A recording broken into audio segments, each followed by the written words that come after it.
ना मैं पक्ष में हूँ ना मैं विपक्ष में हूँ। मैं जो जमीन के मुद्दे हैं उन सब चीजों की बात कर रहा हूँ। और अब एक नया फैशन निकला है, नीट।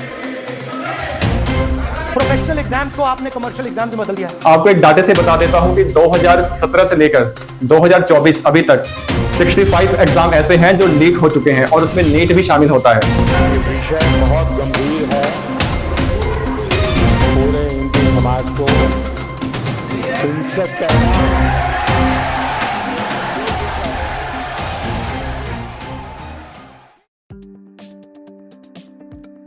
बहुत बहुत नमस्कार दोस्तों, मेरा नाम संदीप मिश्रा है और मैं आपका मेरे इस चैनल पिंकू बॉक्स पर बहुत बहुत स्वागत करता हूं। दोस्तों, क्या आप जानते हैं भारत एक ऐसा देश है जहां पर पूरे विश्व का सबसे ज्यादा यूथ रहता है और सबसे ज्यादा नौजवान होने के बावजूद होना तो ये चाहिए कि भारत को पूरे विश्व पे छा जाना चाहिए, पूरे वर्ल्ड पर छा जाना चाहिए, लेकिन होता इसका उलट है। यहाँ पर जो एक नौजवान है वो स्कूल में, कॉलेज में और बड़ी बड़ी यूनिवर्सिटी में पढ़ाई करता है और पढ़ाई करने के बाद जब वो गवर्नमेंट एग्जाम की तैयारी करता है 1 साल 2 साल, और उसके बाद जब वो एग्जाम देने के लिए वहां बैठता है तो क्या होता है, एग्जाम लीक हो जाता है। ये कैसे हो जाता है एग्जाम लीक? मुझे तो इस बात का समझ नहीं आई कि हमारी जो एजुकेशन की व्यवस्था है उसमें कहाँ ढील होती जा रही है। आपको एक डाटे से बता देता हूँ कि 2017 से लेकर 2024 अभी तक 65 एग्जाम ऐसे हैं जो लीक हो चुके हैं और उसमें नीट भी शामिल होता है। नीट का एग्जाम भी लीक हो जाता है जो बहुत ही बड़ा एग्जाम माना जाता है, जिसके लिए लोग 2-2 साल 3-3 साल मेहनत करते हैं और वो एग्जाम जब वो देने के लिए बैठे तो उसमें भी स्कैम हो जाता है, उसमें भी लीकेज आ जाती है। और उसके अलावा अगर आप देखें तो भारत में टीचर का एग्जाम, प्रोफेसर का एग्जाम, आरओ का एग्जाम, ये सारे एग्जाम भी लीक हुए हैं। तो यहाँ पर कुछ ना कुछ ऐसी व्यवस्था तो जरूर है जिसकी वजह से एग्जाम लीक हो रहे हैं, लेकिन जब हम इन बातों को लीडरों के आगे उठाते हैं तो लीडर इन बातों का कोई जवाब देने की बजाय वो बातों को गोल गोल घुमाते हैं। ये विषय बहुत गंभीर है, पूरे हिंदू समाज को हिंसक कहना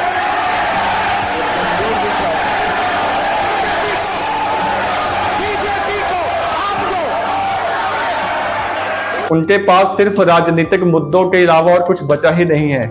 शायद वो सिर्फ अपना स्वार्थ साध रहे हैं, उनको देश की कुछ नहीं पड़ी। उनको ये कुछ नहीं पता कि भारत का जो नौजवान है वो क्या करेगा।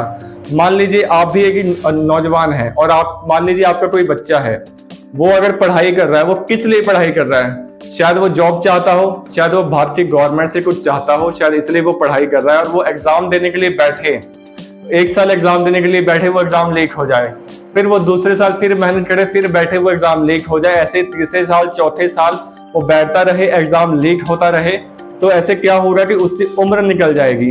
क्योंकि क्या होता है, हर एग्जाम को देने के लिए एक उम्र निर्धारित की जाती है कि इस उम्र तक ये व्यक्ति ये एग्जाम दे सकता है, लेकिन उस उम्र के बाद वो व्यक्ति तो वो एग्जाम दे ही नहीं सकता, क्योंकि जब तक वो व्यक्ति वो एग्जाम दे रहा था तब तक तो वो एग्जाम लीक होता जा रहा था। जब तक वो एग्जाम लीक होता जा रहा था तब तक उसकी उम्र निकल गई। फिर आप बोलोगे कि अभी ये एग्जाम देने के लिए आप मतलब एलिजिबल नहीं हो। क्यों नहीं हो आप एलिजिबल ये एग्जाम देने के लिए? अगर आप एग्जाम के लीकेज को नहीं रोक सकते तो आपको जो बच्चा पढ़ रहा है उसकी उम्र को भी आपको बढ़ाना पड़ेगा एग्जाम के लिए, क्योंकि ये आपकी ढिलाई है, उस बच्चे की कोई गलती नहीं। उसने तो अपने टाइम पर तैयारी की, टाइम पर वो पढ़ा। मैंने ऐसे ऐसे नौजवान को, ऐसे ऐसे यूथ को देखा है जो पूरे डिप्रेशन में जा चुके हैं, पूरे डिप्रेस्ड हो चुके हैं, पूरे स्ट्रेस में हैं। उनकी उम्र, किसी की उम्र 32 साल हो चुकी है, किसी की उम्र 35 साल हो चुकी है, किसी की उम्र 40 साल हो गई है पढ़ाई करते करते। और भारत में ऐसा है कि उनको जॉब ही नहीं मिल रही है। क्यों? क्योंकि 2017 से लेकर अभी तक उन्होंने जो जो एग्जाम दी वो सारे एग्जाम लीक होते जा रहे हैं। या तो हमारे पास वैकेंसीज नहीं है, अगर वैकेंसीज नहीं है तो फॉर्म भरे ही क्यों जा रहे हैं? एक तो व्यक्ति फॉर्म भरने के लिए पैसा खर्चा करता है, दूसरी ओर आप बोलते हैं ठीक है, आपने जो पैसा खर्चा किया था फॉर्म के लिए, उसी पैसे से आप दोबारा से एग्जाम दे सकते हैं। लेकिन अगर मान लीजिए एक व्यक्ति गरीब परिवार का है, उसको किसी दूसरे स्टेट में जाकर एग्जाम देना है, तो वो एग्जाम देने के लिए जो खर्चा आता है आने जाने का, वो खर्चा कौन देगा? खर्चा तो वो दोबारा से लगाएगा। तो वो गरीब इंसान कैसे ये चीजें अफोर्ड कर सकता है? इससे रिलेटेड मैं आपको एक कहानी सुनाता हूँ। कहानी में क्या है, एक गाँव है और गाँव में एक व्यक्ति आता है बाहर से, और वो व्यक्ति बोलता है मेरे पास एक ऐसी दवाई है जिसको अगर आप लोग अपनी आंखों में डालोगे तो अगले दिन आपकी जो आंख की रोशनी है वो तेज हो जाएगी। तो वो क्या करता है कि सभी लोग वहां पर उस दवाई को अपनी आंख में डाल लेते हैं, दोनों आंखों में डाल लेते हैं, और एक व्यक्ति ऐसा होता है उस दवाई को सिर्फ अपनी एक आंख में डालता है। जब अगले दिन सुबह होती है तो वहां पर सभी लोग अंधे हो चुके होते हैं, और सिर्फ जो एक व्यक्ति था जिसने अपनी एक आंख में दवाई डाली थी, वही व्यक्ति की सिर्फ एक आंख खराब होती है, तो वो व्यक्ति वहां का राजा बन जाता है। तो इसको कहते हैं अंधों में काना राजा। और हम पट्टी बांधकर सब देखे जा रहे चुपचाप, हम इन सब चीजों के खिलाफ आवाज नहीं उठा रहे, और ये सब बातें ऐसी हैं जो बहुत ही जमीन की बातें हैं। मैं किसी भी राजनीतिक पार्टी का समर्थन नहीं कर रहा। और अब एक नया फैशन निकला है, नीट। नीट प्रोफेशनल एग्जाम्स को आपने कमर्शियल एग्जाम्स में बदल दिया है। NEET is not a professional exam, NEET is a commercial exam. President's address में ना नीट की बात होगी, ना अग्निवीर की बात होगी, ये बातें नहीं होंगी।